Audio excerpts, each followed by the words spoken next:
Okay, quiet. In the name of the Father, and the Son, and the Holy Ghost, amen. Hail Mary, full of grace, the Lord is with thee. Blessed art thou amongst women, and blessed the fruit of thy womb, Jesus. Holy Mary, Mother of God, pray for us sinners now and at the hour of our death. Amen. Saint Vincent and Ferrer, Pray for us. Saint Jude, Pray for us. Our Lady of Victory, Pray for us. Our Lady of Sorrows, Pray for us. Our Lady of Help Christians, Pray for us. Saint Ignatius, Pray for us. Saint Robert Bellarmine. Pray for us. Father, Son, Holy Ghost, amen. You know what? Oh, there we go.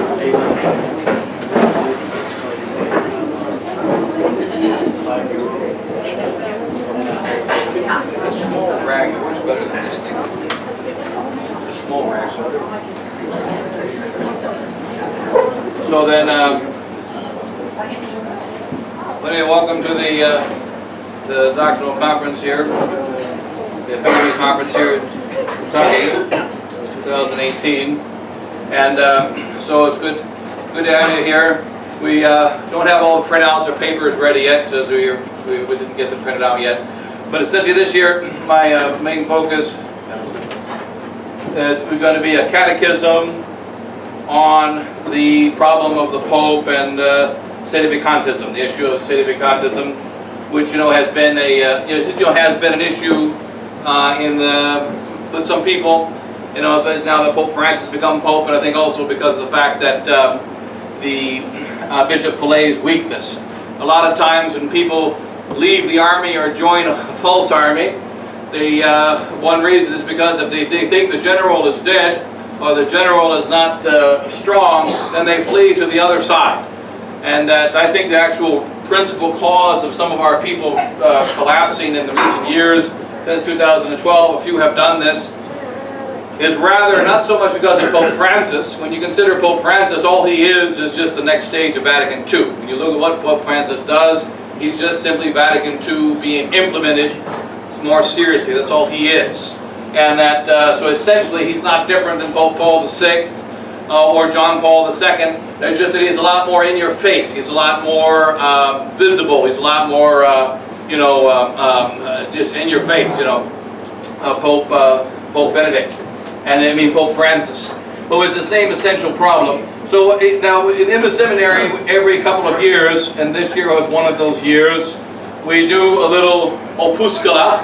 An opuscula is a small work or a small study on the issue of sedevacantism. Another time we do an opuscula on the new Mass, and then on evolution, on Galileo at another time.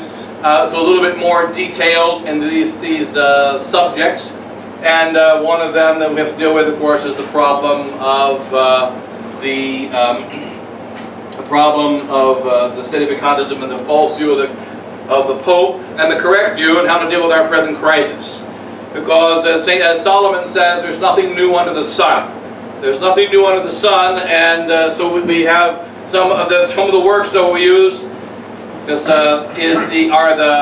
this book of a little book you can get on the internet. That's a printout of it was done into English maybe 10 or 15 years ago, and that's Can the Pope Go Bad by Arnaldo Silveira. It's actually written in 1968 or 69, and it does have a good summary of the 5 points of St. Robert Bellarmine. And then when you study sedevacantism, can a Pope be bad, or can there be a heretical Pope? Well, the question is, can there be a heretical Pope? And the second question, if there is a heretical Pope, what can he do? And what can he not do? So can there be a heretical Pope? There's a question. And very often in the beginning, a lot of the people simply quote the canon law, canon 188 of the 1917 Code of Canon Law, number 4. And it says in 188 number 4 that the ways of the loss of office. So you can see, read here the passage of Canon 188. So we got the Gringo edition here, and so originally canon law was never allowed to be translated into English or any vernacular language. It could only be in Latin, and the reason is pretty simple: that there might be a canon law that says thou shalt not smoke except on Sundays and weekdays. And so that the people will look up the passage that says except Sundays and weekdays, and forget about the first part that says thou shalt not smoke. Or they'll go to one passage and look for it that seem to contradict another, when in fact law has many sides. And so that in the old days it was actually forbidden to have the Code of Canon Law translated in English or any other language. It's only in Latin. And but now we have an English edition of the old Code of Canon Law. And but in any case, and remember that 1917, we have to speak about the 1917 Code. Canon Law is obviously, what Canon Law is described as is practical theology. Just practical theology. So we got dogmatic theology, we got moral theology, and then moral theology in practice. Moral theology in the functioning of the church, and that's practical theology. So that what do you do if somebody doesn't believe in God? What do you do if somebody murders his neighbor? What do you do if somebody teaches heresy? What do you do if somebody desecrates the Blessed Sacrament? What do you do if somebody needs to be absolved from the sin of being in a bad marriage or of having committed abortion, etc.? How do we deal with all those things? There are laws of the church, and these laws are human laws. Some of them are divine laws. The divine laws have been there since the beginning of time. Others are human laws, and there are human laws of the Old Testament, which were the laws that applied by Moses to the Jewish people and to the Old Testament. Then there's human laws for the New Testament, which we call the church, the ecclesiastical law, church law, or canon law. Canon means a rule, the writing down of a rule of law. And so that the canon law is the ecclesiastical law. Now there are multiple ecclesiastical laws. There's ecclesiastical law for the Roman Church, for the Latin Church. And that's what we have, the Code of Canon Law for the Latin Church, which is about 95% of all Catholics. And then there are the Eastern canons, because they have different rules and regulations than we do. In the Eastern canons, they wear different vestments than we wear. They have different rules and regulations of worship and different rules and regulations in various aspects of their life. And so there's an Eastern canon law and there's a Western canon law. More than 90%, probably more than 95% of all Catholics, out of the 23 rites in the church, more than 90 to 95%, probably more than 95%, belong to the Roman rite, to the Latin rite. The other 5% make up the other 22 or 23 possible rites in the church. So they're a very, very small percentage of Catholics, and yet they still have, they cling very much to their rites, and the church has allowed them to do that. They have their own liturgies, they have their own rules and regulations. The divine law applies to everyone. Divine law applies to everyone, and then the divine natural law. Then there is the divine supernatural law or positive law, which is divine revelation. That applies to everyone. And then there is human law. The highest human law is the law of the church. And the reason is quite simple. The highest human being on earth is the Pope. So whatever law the Pope makes is above the law anyone else makes. So if the king makes a law, the Pope makes a law, the Pope's law is going to be superior to the king's law. And then of course, and so that the law, the highest human law on earth is going to be the papal law. But the law, the ecclesiastical law, but it's still a human law, which means whenever a human law goes against a divine law, it's dead, not a law. And whenever human law goes against the divine supernatural law or the divine natural law, it's not law. But when we begin with the nature of law, we say that the law is the first law is the eternal law. Eternal law is God. God is. God just is. He is law. He is order. And what God does for all eternity is He, the Father and the Son and the Holy Ghost have a circumvent. Maybe I have to just squeeze forward a little bit. Because if you squeeze forward, they'll fit in pretty easy. I know it's a rule that everybody has to sit in the back. Squeeze forward a little bit. And so, but in any case, the ecclesiastical law is the highest human law. The first law is the eternal law. The eternal law. The eternal law is God. God is. Whatever He is the law. Yeah. And then then you have the ecclesiastical law, natural law underneath that.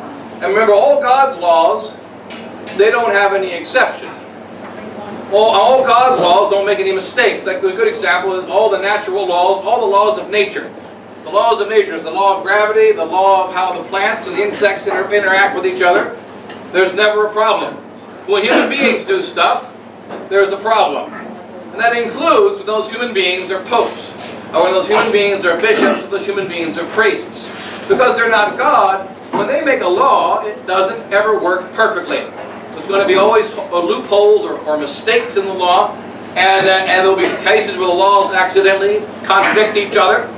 And so what do we do in those cases of those laws? But in any case, very often people simply say, the Pope cannot be the Pope because it says in the canon law that the heretic cannot be the Pope, and Pope Francis is a heretic, so therefore he can't be Pope. So we'll read here, Canon 188. This is the beginning. So this is chapter 2 on the laws of ecclesiastical offices. There's two ways to lose an office. One is to freely depart. The other one is to get booted out. It's really complicated stuff. You either leave on your own or you get kicked out. Those are the options. So so the first option is to leave on your own, called free resignation. The second option is to be coerced out, to be kicked out. What we're dealing with here is the first option, which is free resignation. The leaving on your own. So there's free resignation. And then there are rules of the canon law about resignation. Like supposing, for instance, I am the pastor of Our Lady of Mount Carmel, and we're in normal times, and I really don't like you people.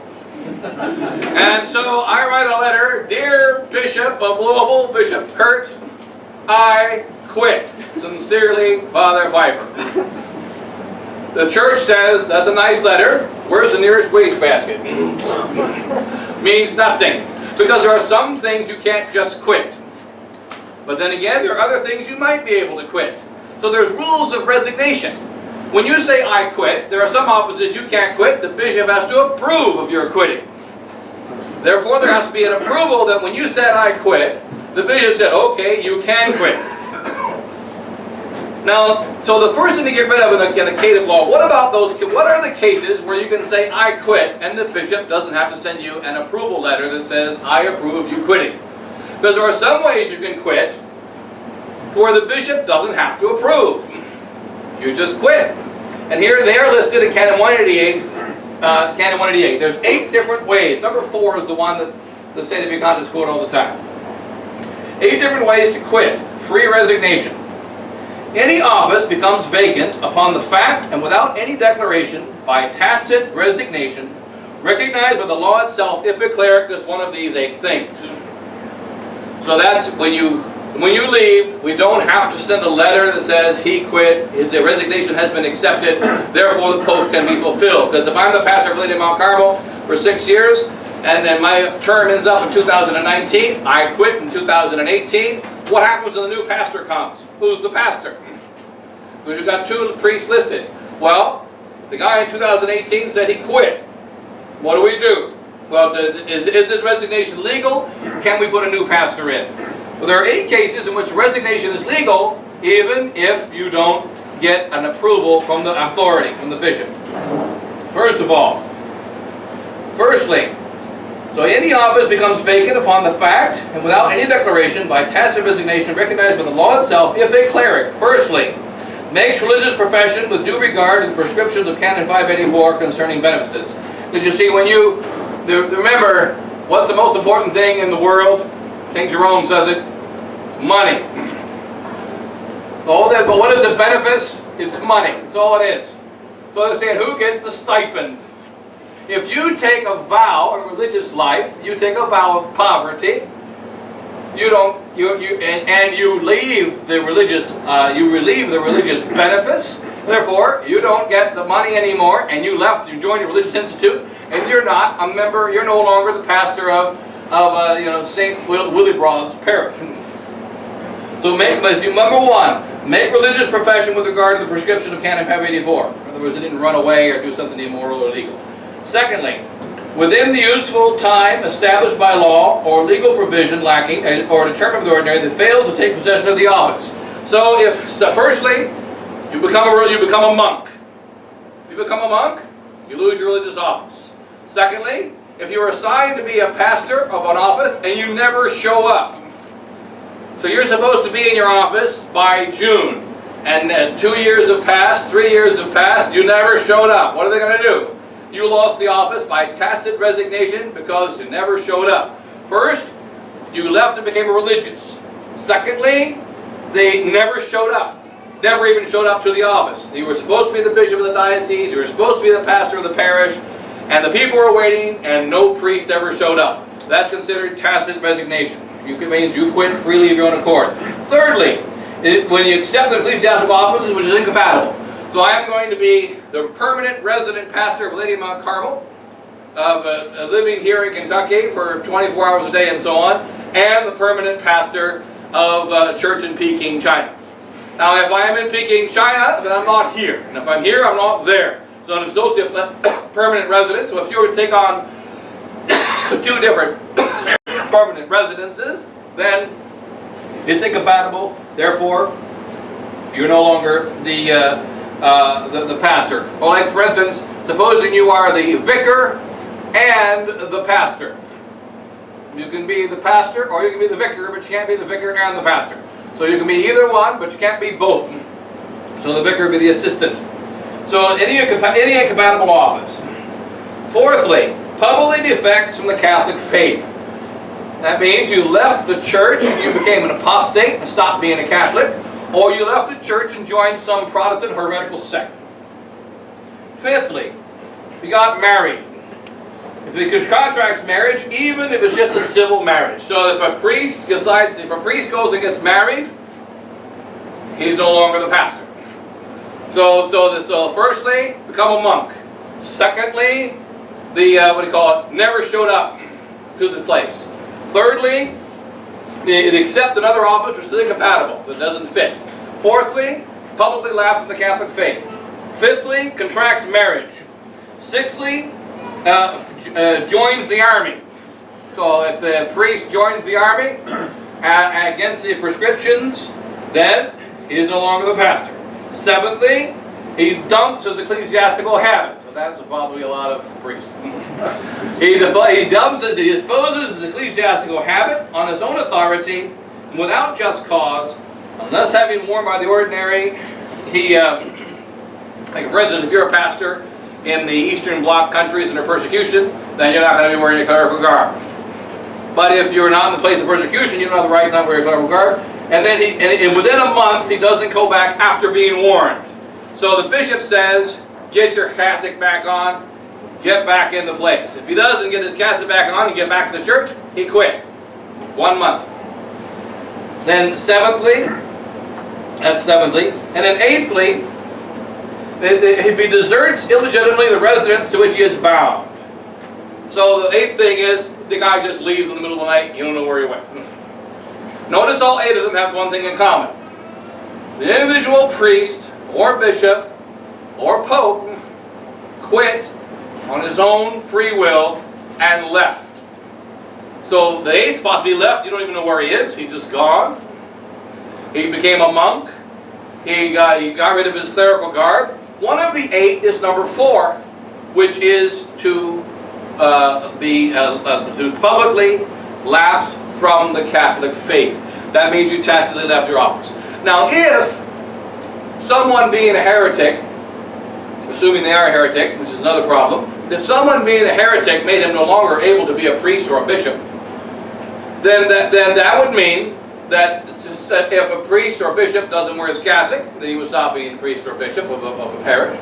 That if he does any of these other 8 things, becomes a monk, for instance, he would lose his parish. And that would mean all these things would have to apply to the Pope.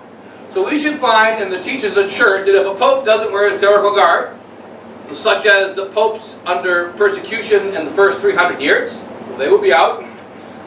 So if you saw St. Peter walking down the street, you would not know that it was St. Peter. You would not know that he was a priest.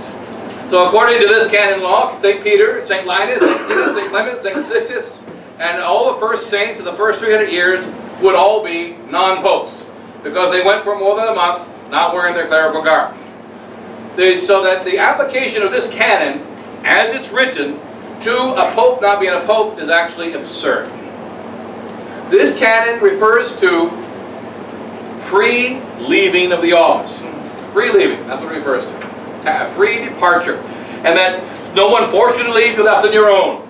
We all know, for instance, anybody here who happens to have descended, any person of Western Europe or of America who is of European descent, 100% of them, 100% of all the ancestors here in America and in Europe in 1400 were Catholic.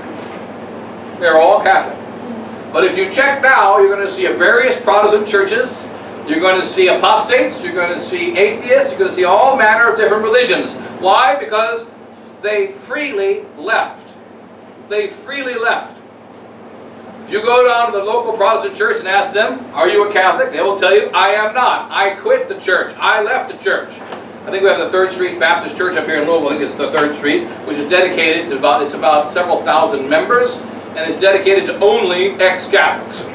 So if you're not an ex-Catholic, you can't get in. That's the way it used to be anyway. Now they're probably being ecumenical and allowing non-ex-Catholics to get in. But originally in the 70s and 80s, only ex-Catholics. And of course, the head chief minister was a Catholic priest who left the priesthood.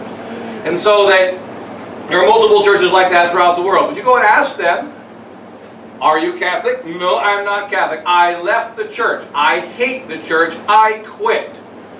So I quit is essentially what 188 is about. 8 different ways of saying, I quit. You can't make me stay. I am leaving. I am not taking position. I refuse to be a priest. I refuse to be a bishop. I refuse to be a pope. I am out of here, and I don't care what you say. This would be the case, for instance, of Cardinal Siri, with the Siri theory. If Cardinal Siri really was elected pope, maybe he was, he said, I refuse. I do not accept the office. And I'm not going to be pope. So therefore, he's not the pope. And there must have been many others in history who were elected that also said, no, I refuse. And they left. And they never took possession of the office. And they never acted as pope. Or they were and they quit, such as Pope Benedict has quit. He quit. He left. There's an argument now that some say that, well, maybe he's still the pope. He quit. He demonstrated most clearly, I quit. It's in the first category of pre-resignation. The second category is being coerced out, being forced out. And being forced out means a legitimate superior kicks you out. That can't apply to a pope because there is no legitimate superior of a pope. There is no superior for a pope. And hoping that I'm actually shows up with my papers here. But, so in any case, he's got the original papers. We had a problem copying the papers, and then the copy machine wasn't working either. I'm taking the computer.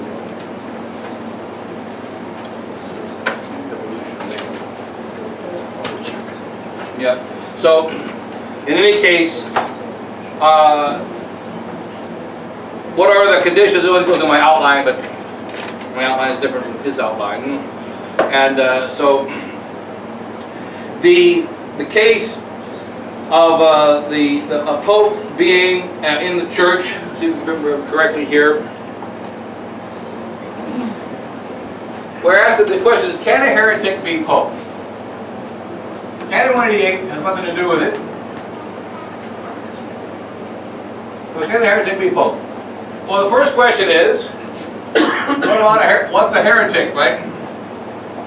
What is a heretic? What is the heretic? And a very good point was made by Father Clifford Fenton, who was I think he was a Jesuit priest now, and he was in charge of American Ecclesiastical Review back in the 1940s and 50s. And he was fighting very much against the modernism that was developing in the church. And he was one of the fighters against it. And unfortunately, of course, obviously he didn't succeed with the whole Vatican II onslaught. But he points out very well the proper theology of this membership of the church. And one of the points that he makes is that the... can you grab Chris out there? Chris, you just went right by. Right. He went to the left there. He's in the van. Just grab him. So one of the points that he makes, which is quite good, is that the meaning of the word heretic was changed by a theologian named Franzlin back in the late 19th century. The meaning of the word changed. It's interesting because it may have not been intentional, but it's essentially a communist technique, right? communist technique. And that, you know, the meaning of the word heresy changed. What does the word heresy mean? Heresy means someone that simply, Chris, you got my... He's coming. Chris, you got my little stick. It's upstairs probably somewhere. So, the meaning of the word heresy has changed. The best way to compare it is with the word murder. What is murder? Murder is the act of maliciously, intentionally killing an innocent person. So let's compare with murder here. What is a murderer? Murderer. Murderer equals one who intentionally kills an innocent. That's murder. He intentionally kills an innocent. The key is intentionally. If you can't read that, it's because you've got bad eyes. Okay? So, to intentionally kill the innocent. What's murder? The one that intentionally kills. Then the May-Carden method of education, if you got how when teaching children the language, we'll note that the important word is always emphasized, and we do it naturally. And what's the important word? Intentionally. In fact, one of the fallacies is called the fallacy of inflection, or the fallacy of changing the what do you call it? The emphasis. And so that, you know, so what is murder? Is murder killing an innocent person, or is murder intentionally killing an innocent person? Murder is not killing an innocent person. Murder is intentionally killing an innocent person. That's the definition of murder. So that when we say someone's a murderer, he's one who intentionally kills an innocent.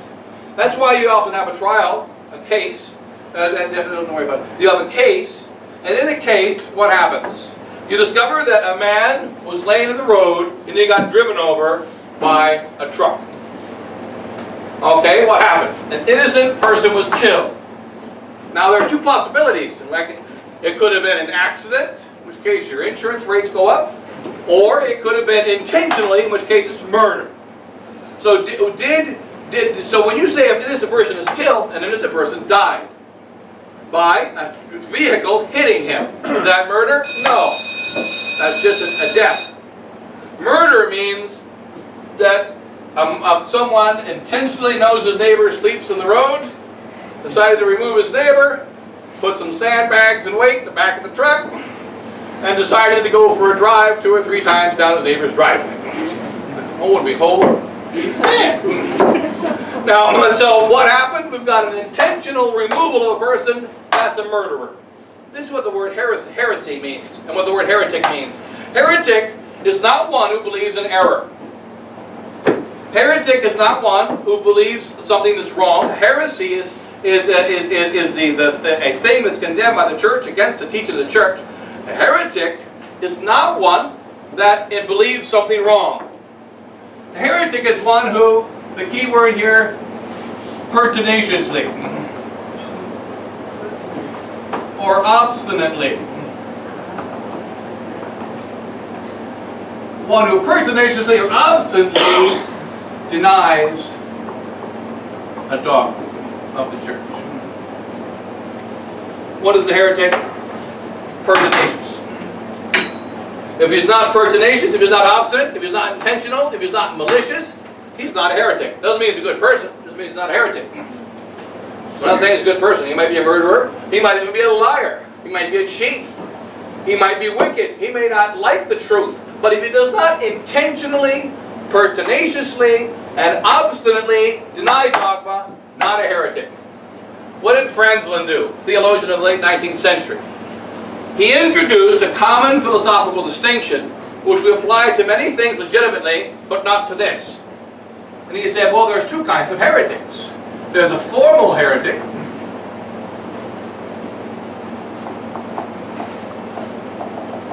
and then there is a material heretic.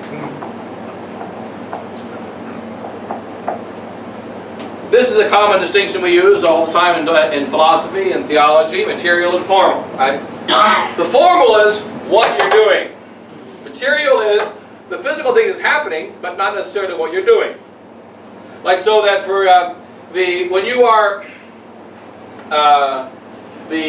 sometimes in moral theology we sometimes use the example of the can a person, the formal material distinction, what happens when you're working at the 7-Eleven convenience store and you are selling the products of the owner of the 7-Eleven, and somebody comes in and buys a birth control pill, or somebody comes in and buys what do you call that, a pornography magazine. There's formal material cooperation. Formal cooperation means you're buying, you're selling the drugs, or you're giving the product to the individual. You are selling it to him. Material cooperation is the owner is selling it, along with all the other products in the store, and you're simply receiving the money and putting it in the register and taking the stuff that was purchased from the owner. You're in the middle, but you're not the buyer and you're not the seller. So if it's something good, it's not your good deed. If it's something bad, it's not your bad deed. So you're just simply the material cooperator. Here is the owner, and here is the buyer, purchaser. There's a transaction between the owner and the buyer. And the material cooperator is like the table that the transaction takes place on. So it took place, and the dude was there. He was standing there, he was holding something up, and there came the bad magazine, and another guy picked it up. But you don't own the magazine, you would never sell the magazine, you don't approve the magazine, or anything else that the guy has. And not just that, but the good things he has. You don't own the Coca-Cola, you don't own the store, you don't own anything in that store, and so you're not responsible for anything, the good things or the bad things that are sold. You are a guy who works the register. So if you take money out of the register, you're a thief. If you steal something from the store, you're a thief. But when it comes to this, there's a material and formal. So material and formal is a distinction we use often in moral theology, and also in dogmatic theology and philosophy. There's the matter and the form. So another common example is that we have matter, and we have matter, which is wood.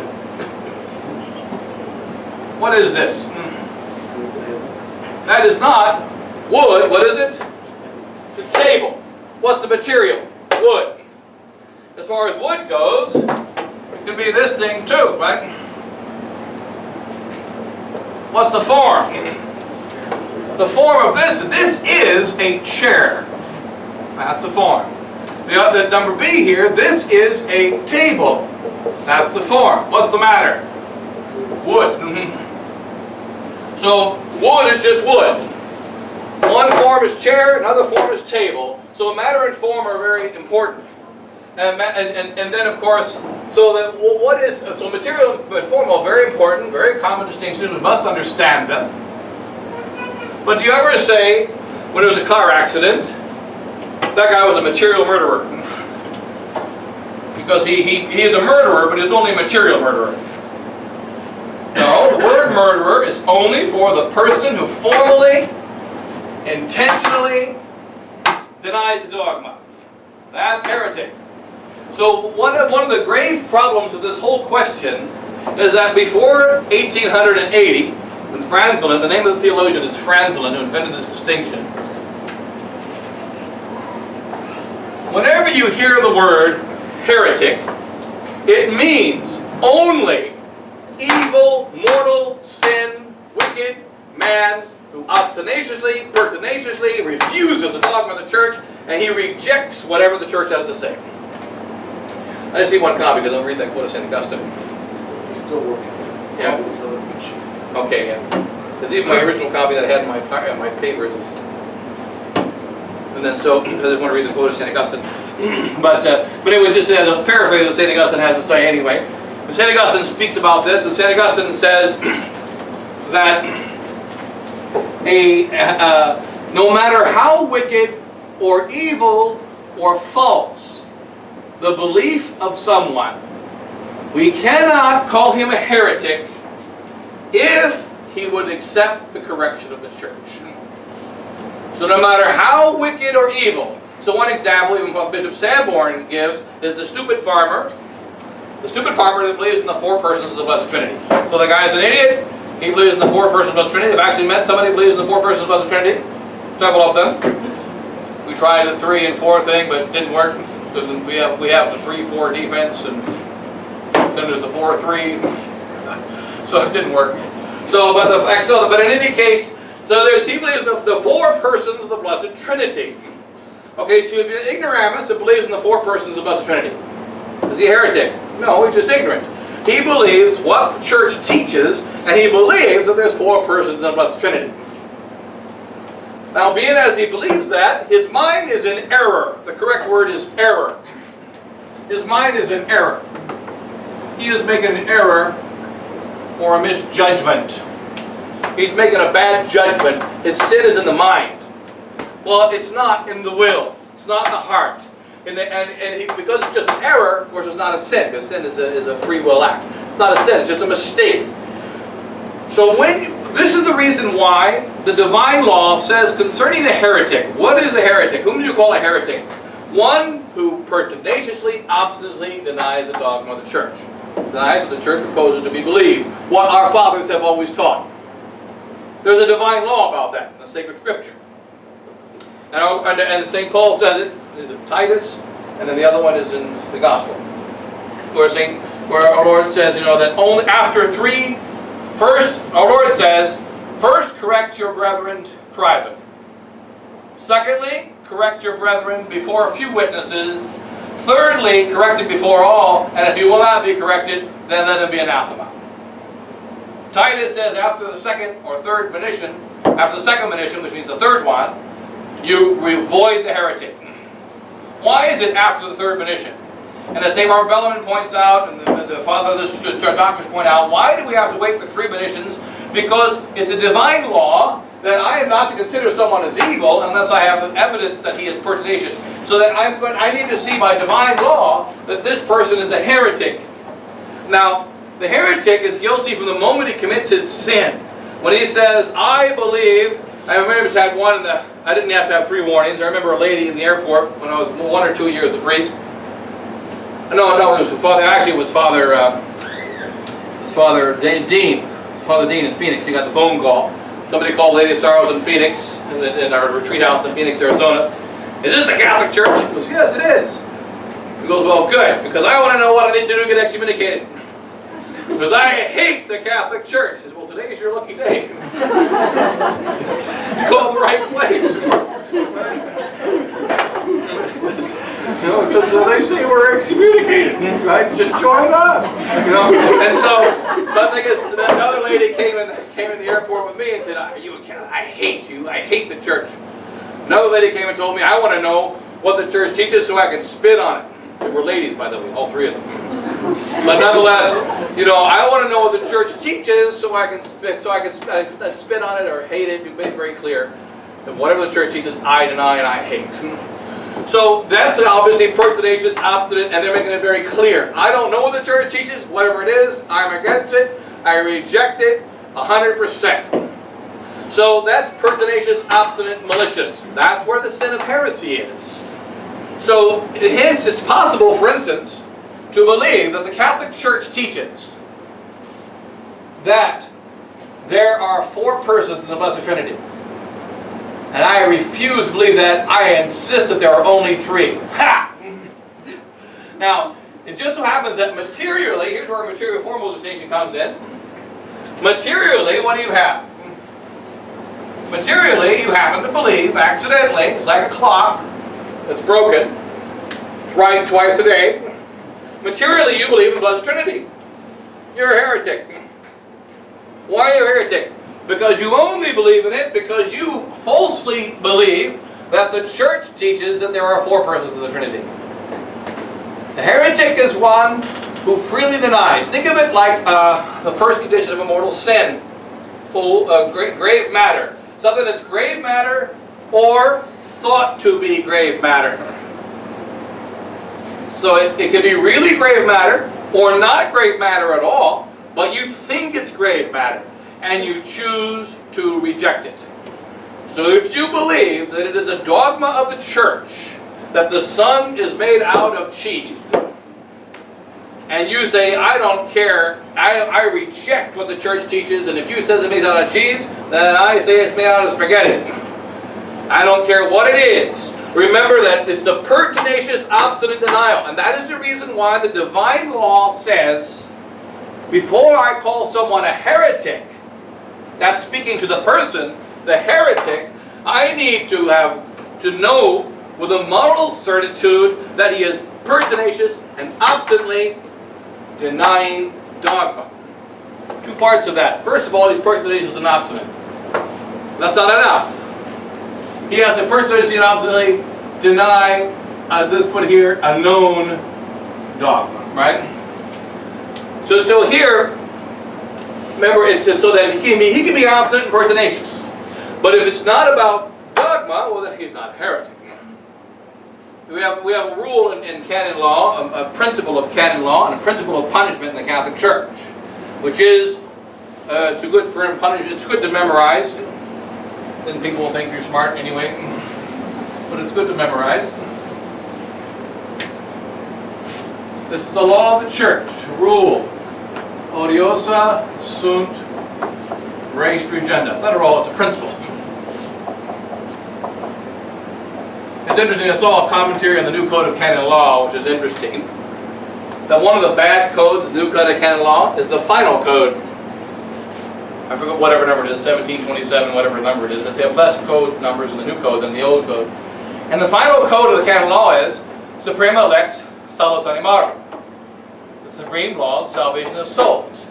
That law does not exist in the 1917 code. So in the 1917 code, there is no law that says Suprema Lex Salus Animarum. Why? Because Suprema Lex Salus Animarum, which all of you should, you all know that one, right? All of you land scholars, that one you should know. Supreme law is a salvation. This is a principle, right? Suprema Lex Salus Animarum.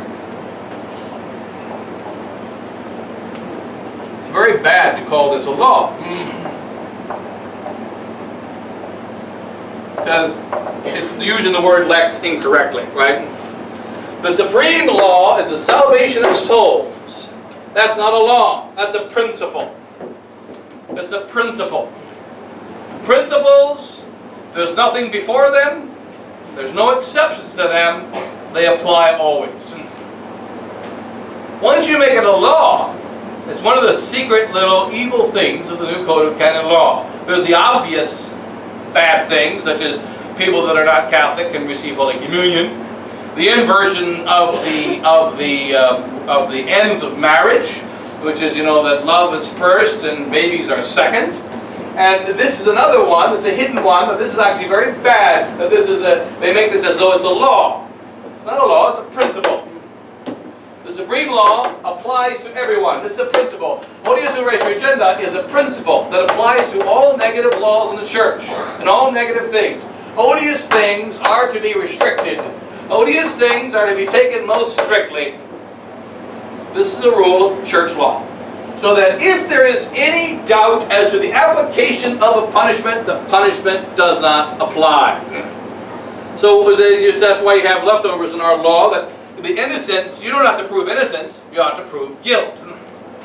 A man is innocent until proven guilty. That's an application of odiosa sunt res regenda. No man can be considered guilty unless he has been proven in the external forum to be guilty. Then he can be considered guilty with a moral certitude. But he cannot be considered guilty or treated as guilty until that point. Odiosa sunt res regenda. Now what is he guilty of? Whatever the lesser crime is. If there is a doubt, or it should be, whatever the highest crime that's proven is. So if there is a doubt, a man can be very pertinacious and odious. But does he know it's a dogma? An example of this is the case of abortion. There is a law of the church that says that when you have an abortion, you are excommunicated. However, if you're not aware of the law, everyone knows abortion is murder and that it's a mortal sin. But if you're not aware of the church law that it's excommunication also, you do not receive the excommunication. So there's no awareness of you know that it's a mortal sin, but every sin is a mortal sin that's wicked. Murder is a mortal sin, but murder does not have an excommunication attached to it. Only the particular murder of abortion has an excommunication attached to it. So everyone knows that killing a baby is murder, and you can't do that. but odiosa sunt res regenda. Was there a knowledge of the church law that says if a girl has an abortion, she is excommunicated? If she did not have that knowledge of that church law, she is not excommunicated, and therefore the excommunication does not have to be lifted. So we have the odiosa sunt res regenda, and there are other examples. So that when did you see the speed limit law maybe applies? What the penal laws are different. Odiosa sunt res regenda. Odious things apply most strictly. So this is an odious thing, calling someone a heretic. In order to establish that someone is not a heretic, all that is necessary is to have a doubt.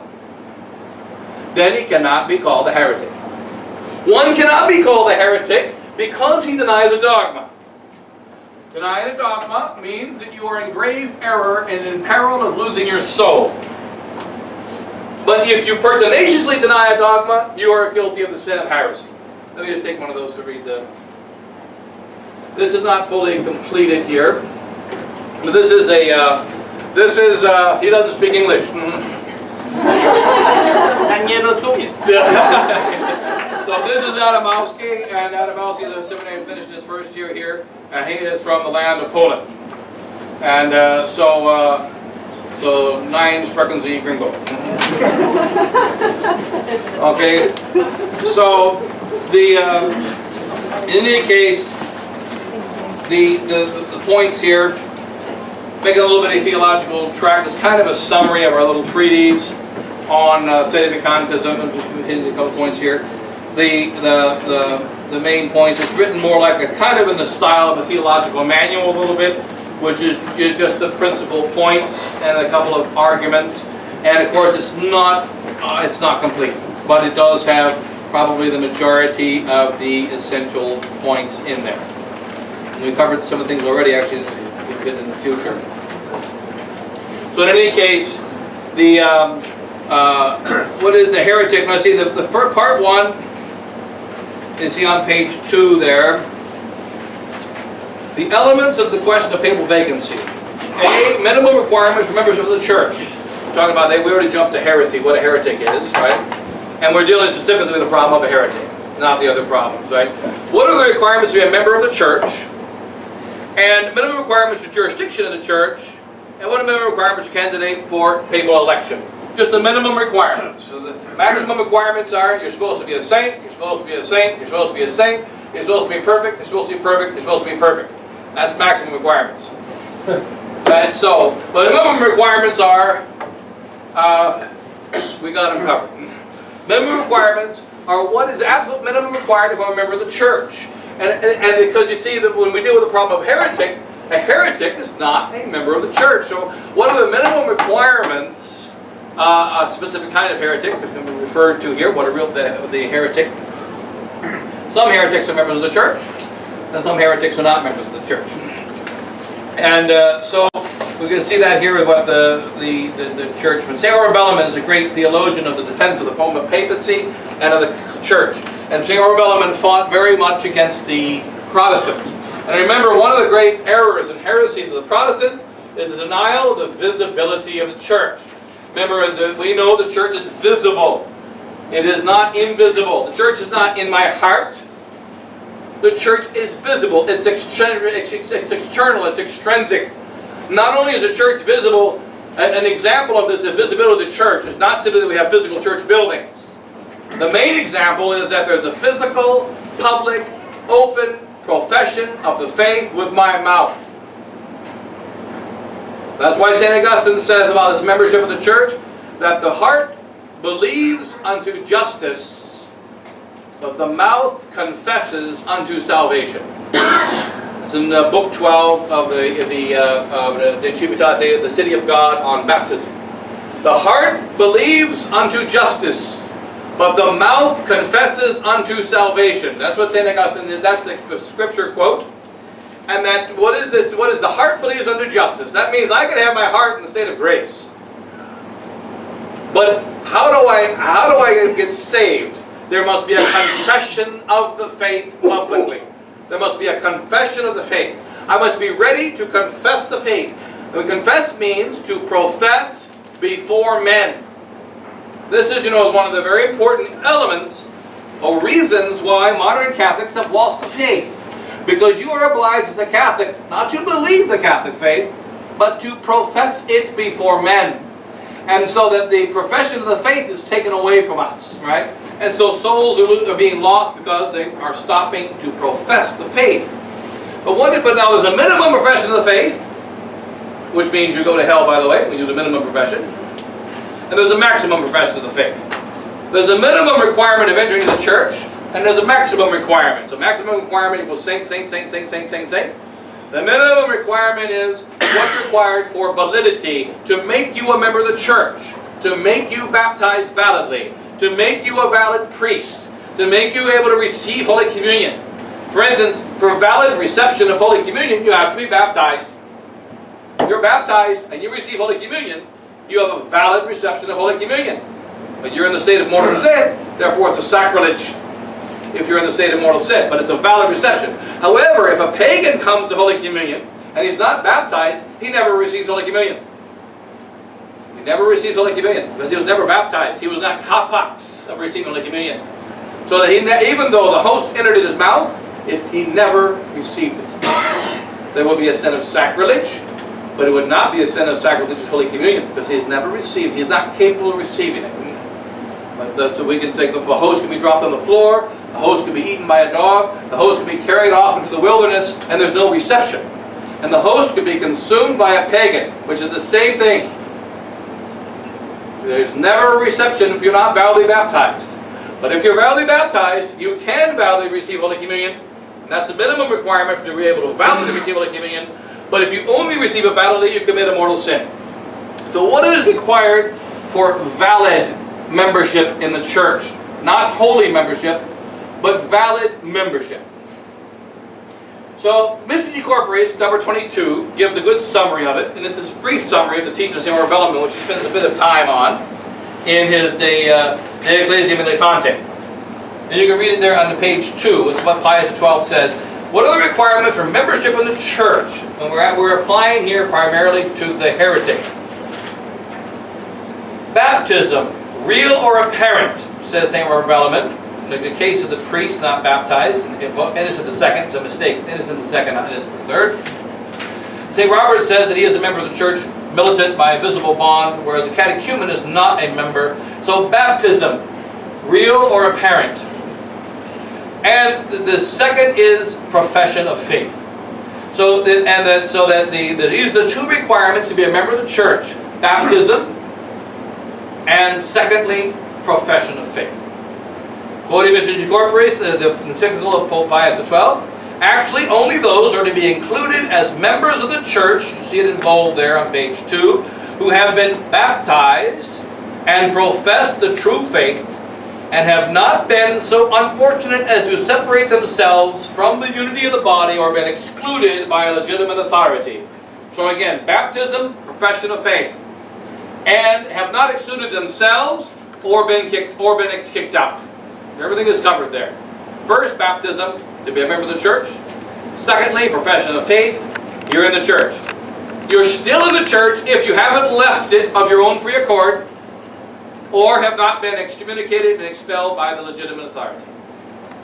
So, those are the conditions. What is this profession of faith and what's the baptism? And St. Robert Bellman speaks about external baptism in the example there in the quote at the bottom of page 2. It's interesting what he talks about.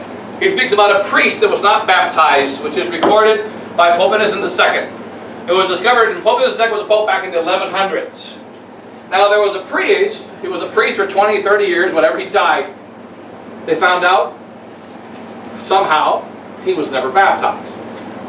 So what do we do? He was a priest for 20 years, never baptized. So they sent the letter to Pope Innocent II, what do we do? What about this priest? Well, first of all, he's not a priest. Because if you're not baptized, not a priest.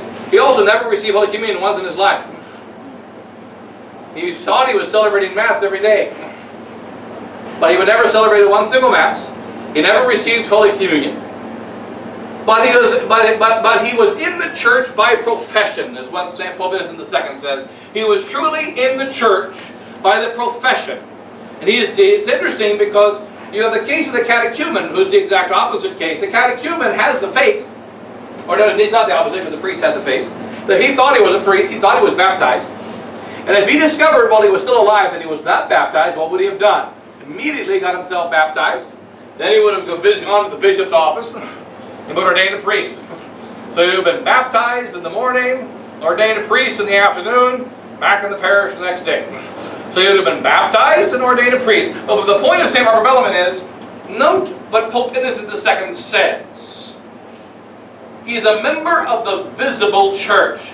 Because remember, the Protestants do not believe in the visibility of the church. He's a visible church. He has external baptism. We're not talking about baptism of desire. We're talking about external baptism. Baptism of desire is an act of perfect charity in the heart. Only God can know that. We're talking here about external baptism. For instance, there might be amongst us, and I had a case in the Philippines of a lady that she went to get her baptismal certificate, and their baptismal certificate, and we never found it. Then they went to see what church her mother baptized her in. They didn't find anything. And now she's not sure if her mother had her baptized. So I did a conditional baptism. But the thing is that she was a Catholic for 50 years, 55 years, 60 years. And she thought she was baptized and everything else. She probably was, but we're not sure. So, did the baptism. But there must be many cases of people that just lied. Did you baptize your baby? Especially in the old days. In the old days when if you didn't have your baby baptized right away, then you were in big trouble. You would be ostracized by society. And if you brought your baby in at 2 years old to be baptized, and everybody, well, how come that baby is baptized at 2 years old? What are you doing, right? So a mother might just lie. Oh, I had the baby baptized right away. This is an external baptism. It's interesting to see what Rebellion says about it. External baptism and the external profession of the faith. A man comes in and says, I'm a baptized Catholic. Like when you all come here, I have seen maybe 1 or 2 of your baptismal certificates. And there may be a baptized couple here, I'm not sure. But they know that that I've seen some baptismal certificates. But if I've got a parish of 5,000 people, can I check all their baptismal certificates? Everybody comes in and hands me the baptismal certificate? No. You come into the church and you say, I am a Catholic. We make an announcement before. But nowadays, for instance, only Catholics can receive Holy Communion. I'm in the state of grace, not living in sin. So you come up the communion rail, I'm a Catholic. I don't need to see your baptismal certificate. You have the external profession of faith. What does it mean? I profess the faith. I am a Catholic. Does that mean you have to recite all the 12 articles of the Creed? You have to say everything about being Catholic? No, you just say, I am a Catholic. St. Barbara says, a man is what he says he is. So that we have seen here that someone might be in the body of the church does not require the character of baptism, but external baptism. Nothing to do with baptism of desire. That is, I believe you're baptized, you believe you're baptized, we accept you as baptized. So if you're not baptized, you can't receive Holy Communion. If you're not baptized, you can't be ordained a priest. If you're not baptized, you can't do anything as a Catholic. So there can be those rare cases where somebody just didn't get baptized and they lied, or they were mistaken, or their parents lied. Are they members of the church? Yes, they're members of the visible church. Now, again, from Pope Innocent II, concerning that priest that was baptized back in the 1100s, the example given. So that reckon someone might be in the church, but only that he might be admitted, since if anyone asks also to be admitted into the church, it will not happen without baptism. Nevertheless, if someone else says he has been baptized, and the contrary is not certain, he shall be admitted. So remember, odiosa sunt res regenda, right? I'm to accept you as you are, unless I've got definitive proof that you're not what you say you are. See, now in the world, your man is considered guilty unless he can definitively prove himself innocent, and then you're not sure. But according to the divine law and the divine this is part of the divine natural law. Man is what he says he is. I accept you as what you say you are, until I have clear evidence that you are a liar. Until I have clear evidence and solid evidence that you are not telling me the truth and you're not what you say you are. So who is a member of the church? Whoever is accepted peacefully in the church. So Bilawar, to give the practical example of what that means. So you're baptized and profession of the faith. Let's continue. Profession of the faith on page 3 there. What is profession of the faith? Profession of the faith, says St. Rebellion, it's the form of the church. what the church, what makes you a Catholic, profession of the faith. External confession is assumed of anyone who says that he is a practicing Catholic. So if it comes and says, I am a practicing Catholic, that's it. We accept him as a practicing Catholic. There must be solid reason to say that he's not a practicing Catholic. So is this man who comes into the church, who goes to Mass every Sunday, the priest who's up there in the pastor, lives in the rectory, that's the 200-year-old rectory, he goes and says Mass over in the church, is he a priest? He's a priest. Where is this Catholic? Or nowadays, if you recognize the priests in India, very easy to recognize, because they're the only ones who wear shorts. So, so that, but in any case, the priest, you can recognize, okay, that's the priest, and he's going and saying Mass, he's the priest. And that's a person going to the church, he's a Catholic. And they say they're Catholic, that's it. So, the material heretic, we got already dealt with material heretic already. The heretic is a sinner who maliciously denies a dogma or believes false teaching against the church. And then so there's a quote of St. Augustine. It's there somewhere, but I gave you the essence of the quote anyway. The material heretic, the so-called material heretic is not a heretic. We forgot to finish the material heretic, by the way. He's not a heretic. He's an error. He's mistaken. He could be sinfully mistaken. Doesn't mean he's a saint. But he's an error. He's not a heretic.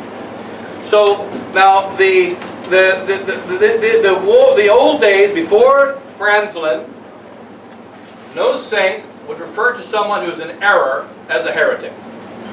The word heretic was reserved only for those who pertinaciously and maliciously deny the faith. The so-called material heretic, because now we have to use the term because for the last 100 years it was brought in. Material formal. Material heretic, we say nowadays, he's the one who believes in the heresy as though it's true. He's a formal heretic if he's pertinacious. He's a material heretic if he's not pertinacious. Which means he's not a heretic. Bad use of the term. But because the term is now used, we have to unfortunately bring it up.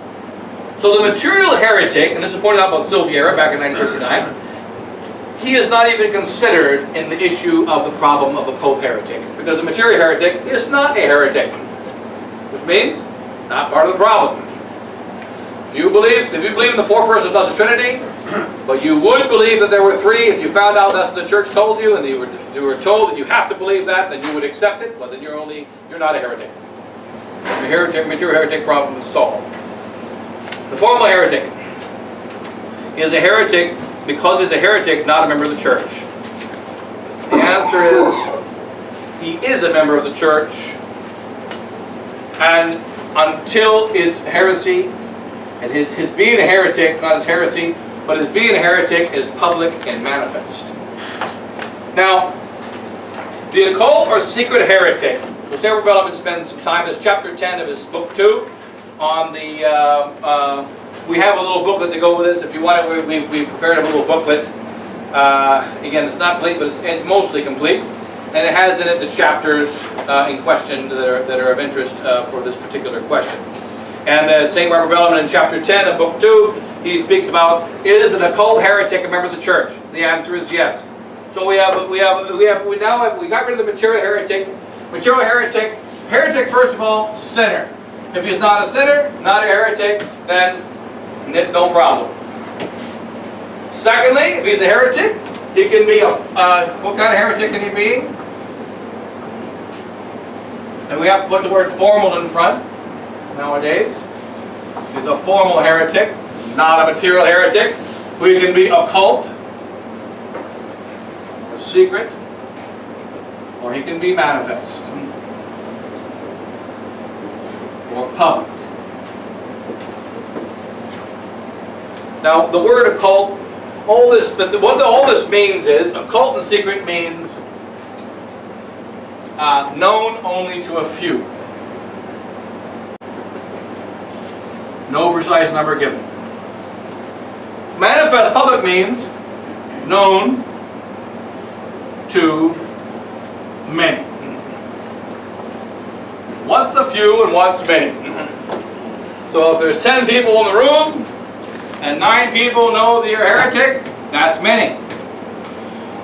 If there's 10 million people in the room and 10,000 know you're a heretic, that's not very many.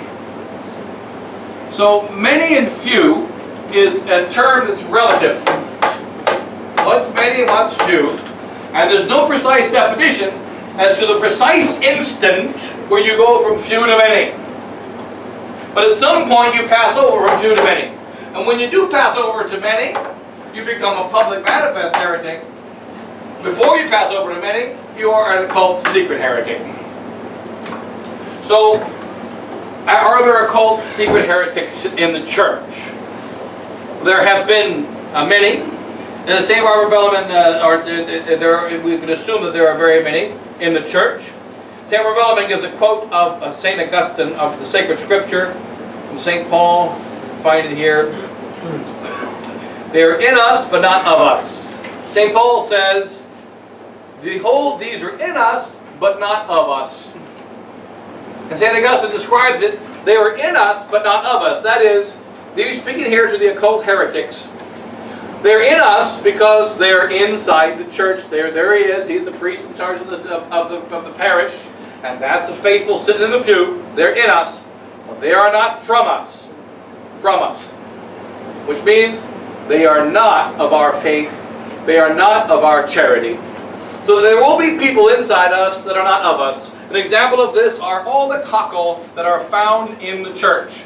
The kingdom of heaven has within it cockle and wheat. And notice what Christ says about the cockle. He says, an enemy has done this. So an enemy did put cockle, did put weeds into the field. And the weeds are not the wheat, but the field equals the church. So the field, here is the field. The field is the church. In the church, we've got wheat and we've got cockle. The wheat is in the church and the cockle is in the church. What's going to happen at the end of the world? There's going to be a judgment. And the angels are going to come down. They're going to gather the cockle. They're going to take it up. And then they are going to bring it to be burned. And the wheat is going to be gathered into the barn. So the wheat and the cockle are both within the same church. Within the same field, which is called the kingdom of heaven in the Gospel of St. Matthew chapter 13. The kingdom of heaven has several parables. Each of the parables speaks about the wicked and the good. Now, the Sedevacanists try to argue the wicked we refer to here are only the morally wicked, but not the dogmatically wicked. Because the dogmatically wicked are outside the church. You can see there is cockle outside the church. There's no wheat outside the church, but there's plenty of cockle. So there's cockle outside the church, and there's cockle inside the church. There's wheat inside the church, and there is 0.0 condilcio none period outside the church. So, because extra ecclesia nulla salus, outside the church there is no salvation. You're either in, able to be saved, or you're out and necessarily damned. But if you're inside, guess what? You're still not saved. Only the Protestants get out that way. So in fact, they're in there. They can't be saved. I remember the argument one of the parishioners had with a Protestant and being a big huge concrete layer. He was going to beat this guy up arguing Protestantism. He goes, I pity you. I pity you. He goes, why? Because you can't sin at all, because you can't go to confession. But I'm going to kill you. I'm going to beat you up. I'm going to throw you in the dirt. I'm going to confession tomorrow. Yeah, I'm going to be forgiven. Right? That's why I'm a Catholic. It wouldn't happen. But the fact is, sometimes you're cockle and sometimes you're wheat, and then you go back to being cockle again, you go back to being wheat. This does not only happen morally, it ain't happen dogmatically. And again, what's the principal focus? The church is a visible society. We are visible members of the church. We know there are wicked members of the church, and there always have been. Like Bishop Sheen gives a very simple example. There can only be a church in which there are saints, in which there can also be devils. There cannot be saints if there can't be devils. We can't be saints if there can't be. Blessed is a just man, it says in sacred scripture. Blessed is the just man who could have sinned but did not. Blessed is that just man. So, going back to our heretic, what's a member of the church? The formal heretic, who is occult in secret, remains a member of the church. Now, the word occult does not mean, we're talking here about the real heretic, the one who pertinaciously, wickedly, so this is a good example of this, is the Holy Catholic, who most of you should know about, named AA 1025. AA 1025 is a good example of this. That's anti-apostle 1025. When did he die? 1940 something, right? Or 50s. He's like a 25-year-old priest, 28-year-old priest. I think he was under 30. He was recruited to be a priest by the communists, and he was seen to be a very good and holy priest. He was on his way to a sick call, I believe, or he was on his way to sick call or to say mass. He got in a car accident and he died. He had a journal, and they thought, oh, he's a holy priest. He was on his way to a sick call, on his way to say mass. Let's read his journal. Turned out he wasn't that holy. Turned out in his journal he writes about how he was a communist, infiltrated the Catholic Church, didn't believe in God, hated the Catholic Church, hated Christ, hated God, and was becoming a Catholic priest for the specific purpose of destroying the Catholic Church.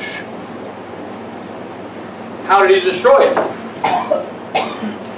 He got in. And so Reverend Billiman points out this. The wicked priest, what did he do? He entered the church. He disguised his wickedness, because if he didn't disguise it, he would not be able to be an infiltrator. Is that infiltrator a member of the church? Of course he's a member of the church. He went to be baptized. Remember that about marriage, right?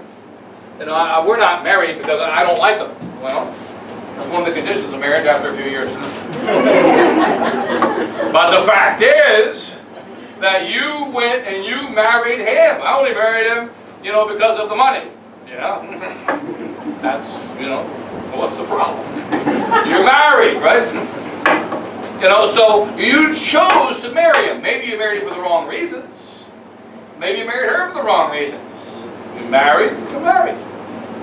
So the fact is that when we make a choice, the choice doesn't mean we're being holy, we're just making a choice. You choose to join a company, an upstanding company called Enron or Polaroid, and it turns out that it goes belly up the day after you join. You wouldn't have joined if you knew about it, would you? But you joined, you're in, and you don't get the benefits. So the fact is, joining means joining. Doesn't mean holy, doesn't mean good, just means joining. Did AA 1025 intend to become Catholic? Of course he did.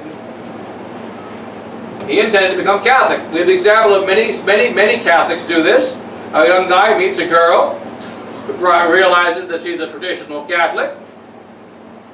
Now, in order to marry her, he has to become Catholic. Okay, Father, what do I got to believe? Well, whatever you said, I believe it. Where do I sign? Right? What do I got to do? You got to step on you. With the Mexicans, you can do anything. I want you to beat your head against the wall 3 times. No problem. I want you to make the Stations of the Cross 50 times. I want you to do whatever you want to do. No problem. Whatever you require me to do, that's what I'm going to do. And then they get baptized. And then you never see them again. But they wanted to get baptized. They wanted into the church. They just didn't want to live good. Very often you might want to go somewhere, but maybe you don't want to be good. A lot of people like that. The occult secret heretic is a heretic who wickedly, maliciously denies the Catholic faith. He enters the church, if he wasn't a member already, by getting himself baptized. These are the Conversos or the Moranos? The Moranos, right? The Jews in 1492, what's her name? Queen Isabella said, you've got to become Catholic, and there are 2 kinds of Jews who became Catholics. Conversos and Moranos. The Conversos are the ones who became Catholic, and they wanted to be Catholic. And they believed the faith. The Moranos are the ones who got baptized in the same ceremony, but only not to be expelled from Spain. Therefore, they became Catholics, and they lied. But guess what? They're Catholics. They intended to enter the church in order to keep from getting expelled. This is called in moral theology, or in canon law, this beautiful thing here, we call it in marriage, causa nubendi. Don't ever say a causa nubendi as a causa disavandi. That is, a cause of marrying cannot be a cause of dissolving. If you got married for the wrong reasons, that's the reason why you got married. What makes marriage invalid is when there is something against the marriage in the intention at the time of the marriage. Causa nubendi can never be a causa dissolvandi. So this priest, AA 1025, what was this? He entered the church, why? To destroy it. Others entered the church because that's a social benefit. Others entered the church for whatever reason, because, you know, they think it's got nice vestments or something. But not for reasons of faith. And others entered the church for reasons of faith. And others entered the church for a combination of all the reasons. And which one's the most important one? Only God knows. So we cannot analyze the reasons behind someone's entering to the church. He got baptized. He's sitting in the pew. He got baptized. He got ordained a priest. He's in the rectory. He got baptized. He got ordained a priest. He got consecrated bishop. He's in the episcopal office. Bishop, priest, faithful, member of the church. And he might be a secret agent. He might be a saint. And he might be anything in between. But he's a member of the church so long as it remains a cult and not a cult in secret. So the example, he of course internally remains the jurisdiction of the church, like everyone, because the Pope is in charge of everybody. He's internally outside the communion of the charity of the church. That's why St. Augustine gives the example of the quote of St. Paul, he is in us, but not from us. They are in us, but not from us. So that they live in the state of mortal sin, they reject the teachings of the church, but they're staying inside because of the social benefits, or whatever it might be. They're in us, but not from us. And what happens eventually is, they'll generally leave, like's happened in the last 500 years, in the time of the great apostasy. So now, then, when does he leave the church? When he manifestly, publicly leaves, which millions and millions and millions of Catholics have done. If there's not someone in your family that hasn't left the church, at least maybe not immediate family, but your first cousins, then probably have to call you a wire. Right? That is in one single family in which, at least at the level of cousins, somebody or multiple people left the church. I don't know of one single family. Immediate family, my immediate family, everyone's in the Catholic faith, but try the cousins. So, but the fact is, there's going to be a departure of the church, either an apostasy or a joining in Protestant sects, or at least not practicing the faith. Not practicing the faith would mean they're still in the church, just not practicing.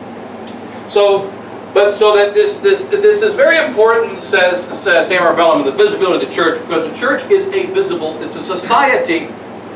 We can't check in on every single member whether they're holy or not, but see, what are they? Are they in or are they out? If they publicly profess the faith, that is, they say, I'm a Catholic, and they sit inside of the pew, or they sit inside of the church, they're Catholic, unless one of two things happens. Publicly and manifestly leave. So suppose someone secretly leaves and nobody knows about it. Well, then we're going to still say he's a Catholic.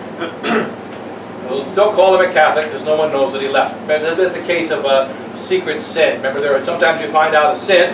Turns out someone's living in sin. Turns out someone's committing some sin, but nobody knows about it yet, or only a few people know about it. It's a sin for you to reveal the hidden sin of others. So remember, that's part of that. That would be the sin of detraction. So it would be a sin of detraction if it's known to a few. But when it's known to everyone, then it's a public manifest thing, and the person is to be avoided. So you can see how strict the church is in the consideration of negative things. So that odiosa sunt res regenda. Here is AA 1025. He died a Catholic. And Gran Polo was probably a Mason, maybe a Satanist. And how on earth did the Catholic Church get infiltrated down the last 500 years? There are many, actually 2,000 years. All throughout the history of the church, there have been individuals that have entered it for the purpose of destroying it. Satan has always had volunteers join the Catholic Church for the purpose of destroying it. What is the name of that high school in Rome? There's one high school in Rome which was designed specifically for that purpose. Rampolla was in charge of that high school, and he had a disciple in the same school who was Gaspari. And the next generation, another one in the same school was Pacelli. And another one in the same school was John 23rd was his name, Roncalli. And another one in the same school was Montini. Montini, I'm not sure about the other ones. So that you have 4 popes. Rampolla, who was elected pope, but then he got thrown out because of the veto. What's his name? Benedict XV, I think was one of them. Pius XII was another one. John 23rd was another one. And Paul VI is another one. All came from the same school. The same school that was working to destroy the Catholic Church from within. Now, there would have been many innocent members of that school who didn't know what was going on. But it's clear that there are places where real men are formed in order to destroy the faith. Within Catholic colleges, within Catholic universities, within Catholic seminaries, and within Catholic dioceses for the last 2,000 years. We know there are many wicked, there have always been Arians in the church, etc. So when the heresy is occult and secret, they're still members of the church. When it goes to the level of public and manifest, then they're not. And then, let's see here, I'm going to take a station break a few minutes ago, but you don't need that. Usually I don't pay attention to the bell with the seminarians anyway. In fact, the bells are ringing right now, aren't they? See, I don't hear them anymore, because I never pay attention. I just go right through the bells. But nonetheless, but in any case, now requirements of jurisdiction are less than the requirements of bishop. Notice it's public manifest heretic. He leaves in 2 ways. He left and became a Protestant. He left and became an apostate. He left and became an atheist or whatever. The other option is he refuses to leave and he is coerced out of the church. And here's we can find that quote of Gilaward. Anyways, the theologian Billoward says, the one who remains peacefully within the church, he stays in until he leaves on his own or he gets kicked out, and he must be accepted in the church. Now you see to try to apply this to the bishop of you see already applying this to the bishop of Covington, Kentucky, the bishop of Louisville, our local bishop here, of Louisville, Kentucky, the bishop everywhere in the world, the bishop in the diocese. They call themselves Catholic. They're in the Episcopal residence. They go to the Episcopal church and they say the Mass. They live there. They're not leaving. They're Catholic. They may be wicked. They may be in great error, but they're Catholic. They just are what they are. And so that if they're going to be removed, what do we have to do? Because there are some heretics that refuse to leave their pastorate, refuse to leave their parish, refuse to leave the Episcopal diocese, but then they get excommunicated by the church. Then the Pope or the bishops, if they're above them, throw them out. They excommunicate them. So in any case, so what if the secret heretics could have? Now we consider the jurisdiction, and then we'll back it in here.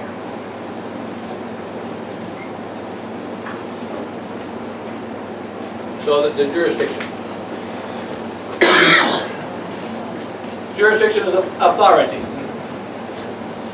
Do you have to be of faith in order to have authority in the church? Basically, we say at the beginning that what is required for jurisdiction is less than what's required for membership in the church. For the having of faith is not required. We have the example, for instance, a good example of jurisdiction is a priest that left the priesthood, abandoned the Catholic faith, became a head of a Protestant sect, like if the priest is still alive in Louisville, Kentucky, another priest that I know in India who started his own Protestant church. Okay, he made more money that way. He started his own Protestant church. He's a priest. Once you're a priest forever. What happens if someone is in a car accident dying on the side of the road? That priest that left the priesthood started his own Protestant church, his own charismatic church in Dindigul, India. And he started his own church. If you were in Dindigul, we'll go to Dindigul one day.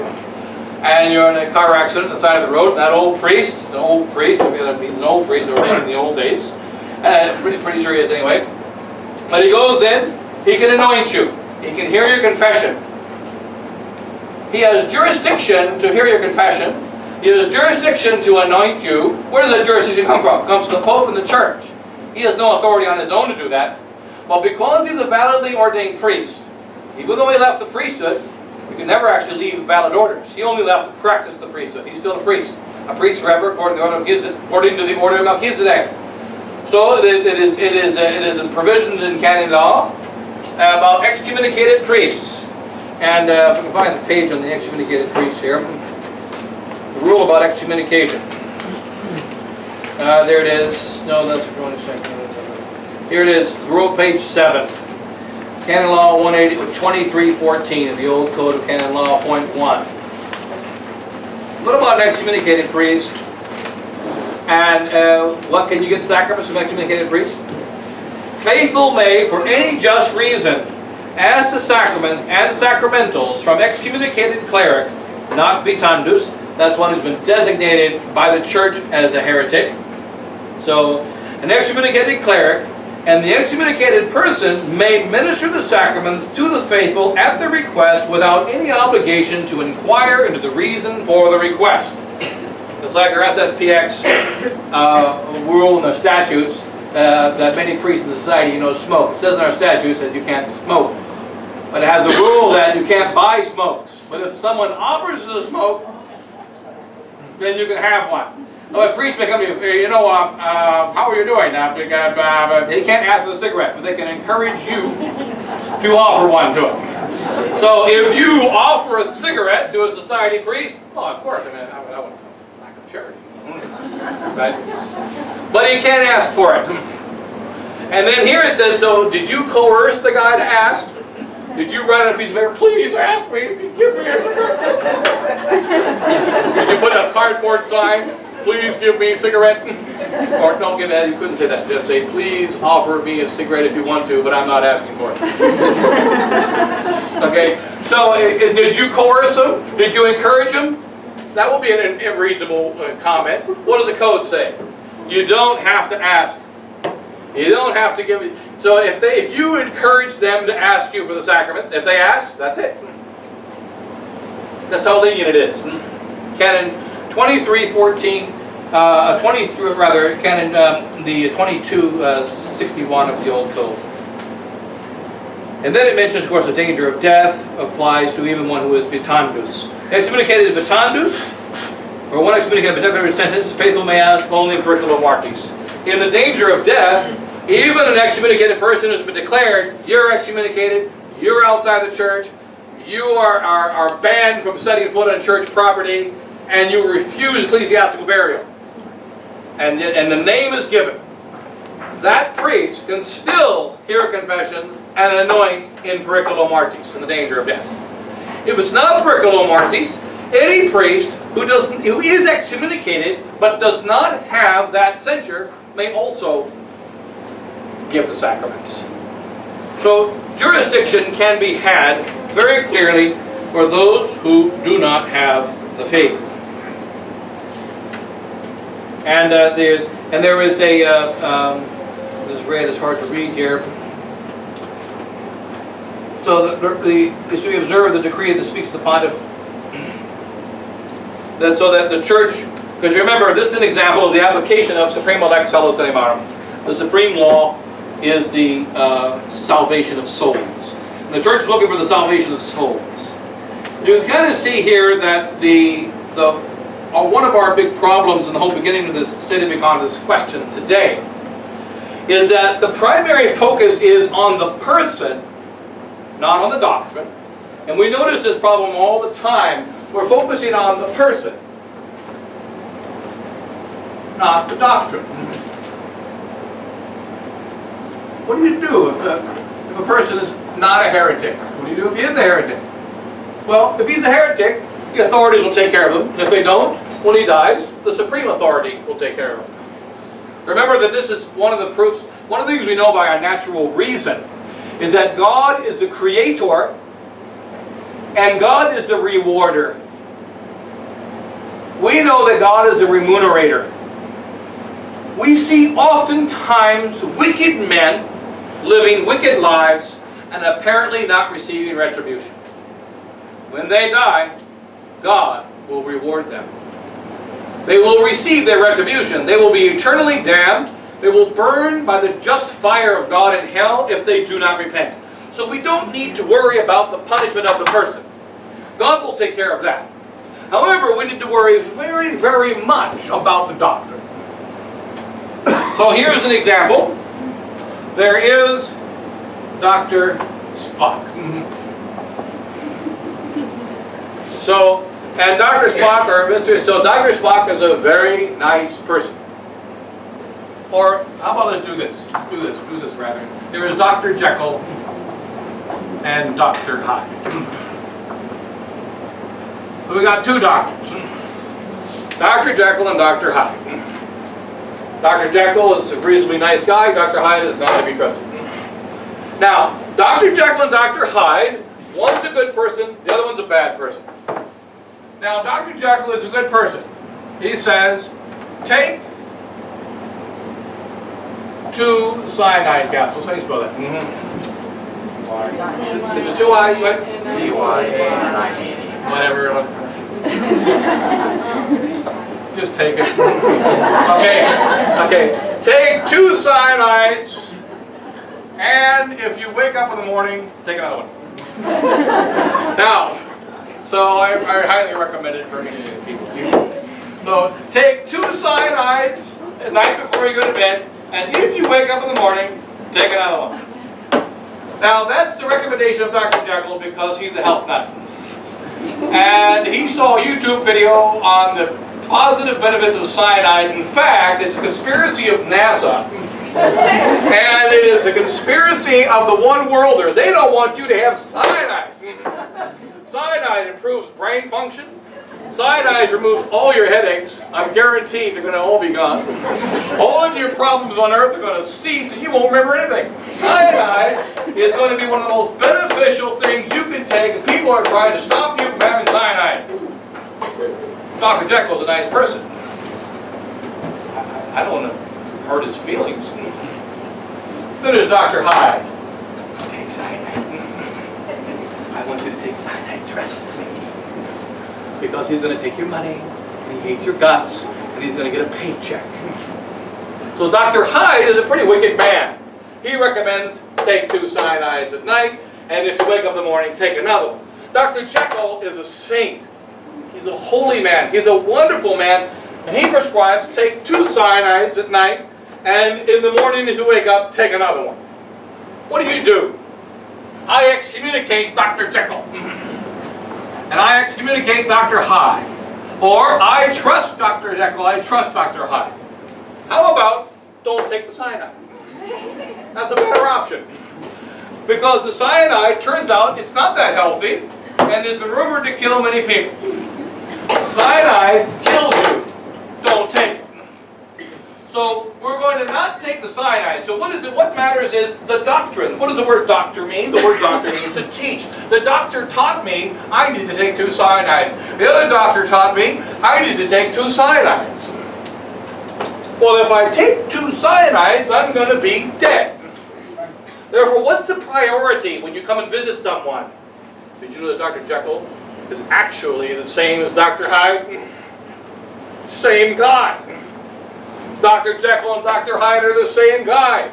He is Dr. Hyde, he's just acting nice. I can prove it. Dr. Jekyll is Dr. Hyde. Don't trust him. And so they're going to discuss Dr. Jekyll and Dr. Hyde. Meanwhile, let me just take a couple cyanides. There goes the discussion. What do? What is your priority when you go to a house and they believe Dr. Jekyll is good, or they believe Dr. Hyde is Dr. Jekyll? What do? Take the cyanide. Keep them from having the cyanide.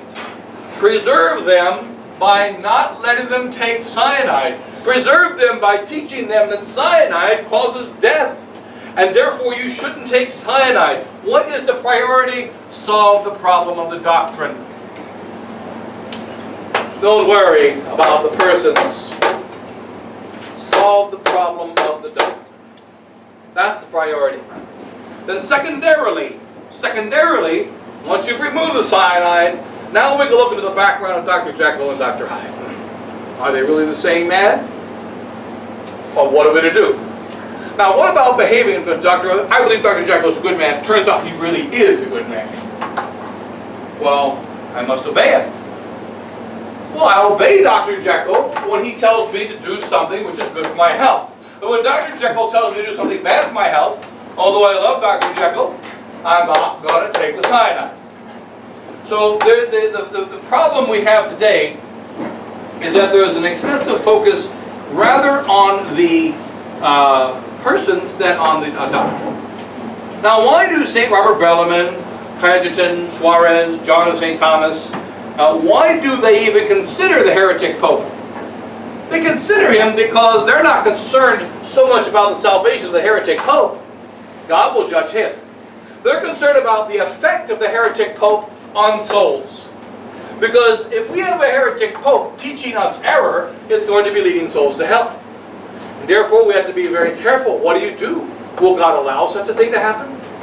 And for the first consideration we had, can a formal heretic be a member of the church? The answer is yes.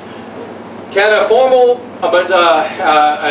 occult heretic have jurisdiction in the church? The answer is yes. And that's the answer of the Code of Canon Law, the answer of the dogmatic and moral theologians. That yes, he can. Which is the heretic where we have a question mark? He is the one that is called the formal public manifest heretic. What about him? Formal public manifest heretic.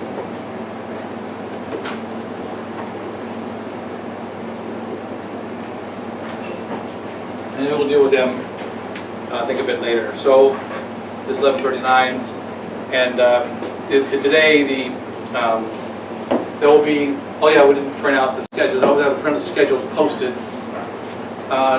He did print those out too, right? Yeah. Maybe not. Okay. Was it? Yes. Okay, good. Because basically we'll have the rosary at 5, and then 5:30 the mass, right? And then here the conference in the morning. Lunch is at 12:30. 12:30. In a few minutes we'll take a little break here. But if we're moving on to the next section, do we have any questions or whatever that we can consider? Because the problem of the abuse of the heretic, then we go to the 5 opinions of St. Robert Bellarmine. We'll deal with that next. But so that in any case, can a heretic be a member of the church? Yes, he can. St. Robert Bellarmine and Suarez are very clear on that he can be and must be considered to be a member of the church. It is the formal heretic. St. Robert Bellarmine says another thing. He says, when the fathers of the church speak of a heretic being outside the church, not being a member of the church, he says they speak appropriately. In other words, that they shouldn't be a member. They shouldn't be a priest. They shouldn't be a bishop. They shouldn't be, but not absolutely. Because there are many examples. Judas himself was most likely a heretic when he denied the teachings of Christ and maliciously denied them, because he was disgusted at Christ's behavior and so on. So he may have been a heretic himself, and besides being a traitor. And then, of course, there are many examples of those that have denied the faith and still remained an invisible member of the church. And then, but nonetheless, you can be a formal heretic and a formal heretic and a secret or occult heretic known to a few. Doesn't mean private inside of your own heart, and that you will be dead. The formal material heretic, he is dead within the church. He is dead spiritually. He does not belong to the charity of the church, but he does belong to the body of the church. And this is necessary for the healthy function of the body of the church. Because you can't check everyone. You can't do a private judgment on everyone. This will make society unlivable, unbearable. And then, so we can close it at that for then right now. We can go ahead and say a prayer. The cross is that way. We'll just face it the other way. Father, the Son, and the Holy Spirit. Glory be to the Father, and to the Son, and to the Holy Ghost. St. Vincent and Ferrer, Pray for us. St. Jude, Pray for us. Lady of Victory, Pray for us. Lady of Sorrows, Pray for us. Lady of Christians, Pray for St. us. Ignatius. Pray for us. Okay, so then what we can do now is, actually both people can head out, then they'll reset the table.